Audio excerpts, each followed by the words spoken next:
भगवान बैठे हुए थे, नारद जी पहुँचे तो एक कोई रजिस्टर था, वही रजिस्टर भगवान पलट रहे थे, देख रहे थे। और नारद जी को देखे तो रजिस्टर को छुपाने लगे। अब नारद जी तो तीनों लोकों में भ्रमण करने वाले, या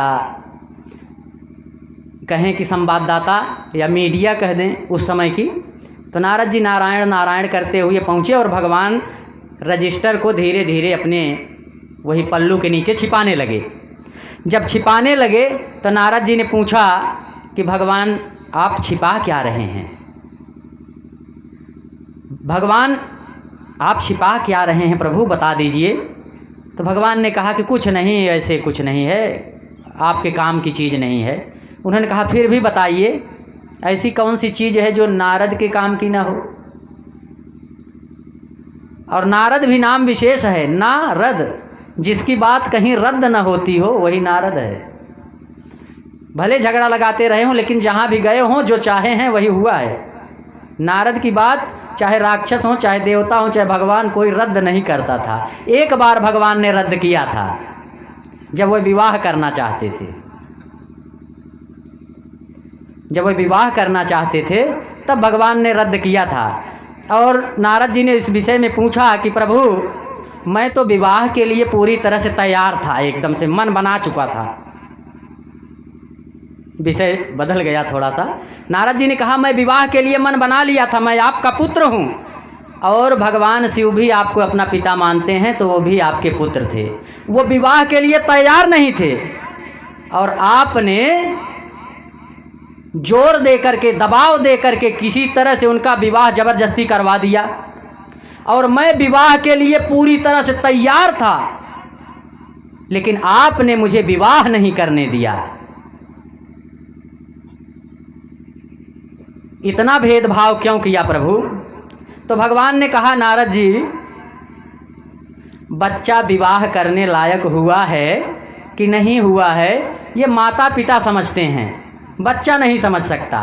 एक बार घर में एक बालक था, छोटा सा बच्चा, जैसे ये हैं इनसे भी छोटा था। तो वो बच्चा अपने पापा से कह रहा है, पापा पापा हम बियाह करब। पापा कहन बड़ी अच्छी बात है, बियाह कर लिन जाए, दुल्हन हेरा जाए।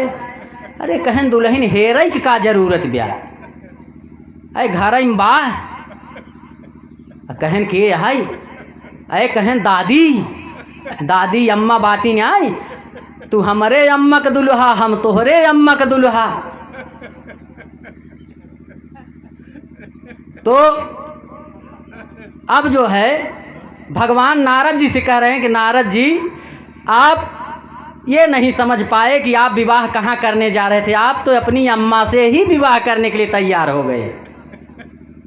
आप तो अपनी अम्मा से ही विवाह करने के लिए तैयार हो गए थे, इसलिए मैं कह रहा हूँ कि आप विवाह के योग्य नहीं थे। और विवाह नारद जी का हुआ भी नहीं, कभी नहीं हुआ। भाई हमारा आदमी का विवाह कौन करेगा?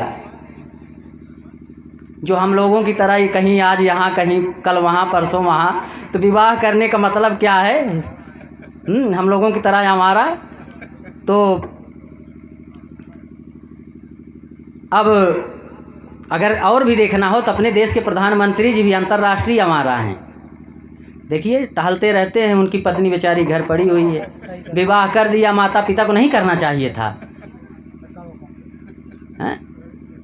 तो इस तरह से नारद जी फिलहाल वो रजिस्टर जब भगवान छिपाने लगे तो नारद जी ने कहा कि प्रभु रजिस्टर में क्या है बता दीजिए।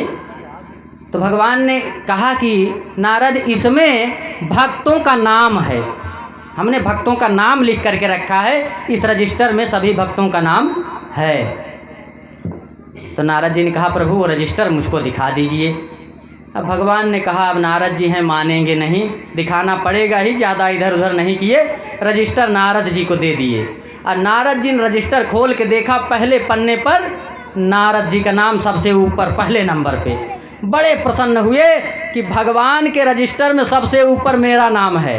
अब पलटने लगे तो देख रहे हैं कि हनुमान जी का कहीं नाम ही नहीं है। हनुमान जी का कहीं नाम ही नहीं है। तो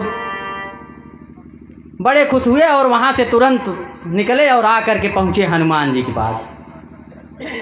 हनुमान जी के पास पहुँचे, बोले कि हनुमान जी आप तो बड़े भक्त बनते हैं भगवान के, अब भगवान के पास भक्तों के नाम का रजिस्टर है, उस रजिस्टर में आपका नाम है ही नहीं। हनुमान जी ने कहा नारद जी, भगवान के पास एक डायरी भी है छोटी सी। भगवान रजिस्टर ही नहीं रखते, एक छोटी सी डायरी भी रखते हैं। नारद जी ने कहा अच्छा। तुरंत वहाँ से निकले, फिर पहुँचे कि देखते हैं कौन सा रजिस्टर में क्या है और डायरी में क्या है, ये पता लगा लें। नारद जी ने प्रभु से डायरी के संबंध में पूछा। अब भगवान जो है डायरी छुपा रहे हैं कि नहीं कोई डायरी नहीं है। उन्होंने कहा नहीं, हनुमान जी ने कहा है कि भगवान के पास एक डायरी है, तो डायरी होगी, आप दिखाइए। अब भगवान ने कहा कि नारद जी पीछा छोड़ेंगे नहीं, डायरी निकाल के दिखा दिए। बोले प्रभु क्या है इसमें? बोले इसमें भी भक्तों का नाम है।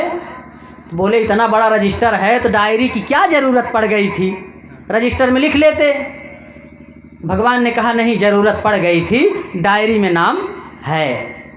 तो डायरी में जब नाम खोल करके देख रहे हैं तो सबसे ऊपर केवट का नाम, सेवरी का नाम, हनुमान जी का नाम, ध्रुव का नाम, प्रहलाद का नाम, इस तरह से बहुत से नाम देख रहे हैं, लेकिन डायरी में नारद जी का नाम नहीं है।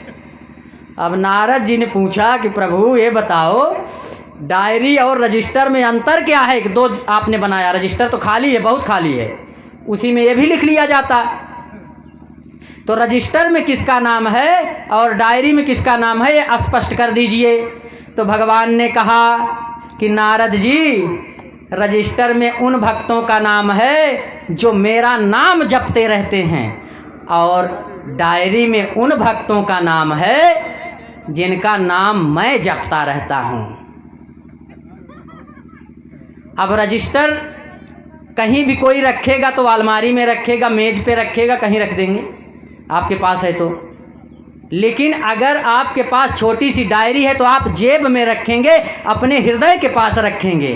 तो भगवान उन भक्तों को अपने हृदय के पास रखते हैं और उनका नाम स्वयं जपते रहते हैं। जब केवट को मुद्री देने लगे तो केवट ने कहा इसमें क्या है? बोले राम राम लिखा है, तो क्या करना होगा? बस राम राम करना।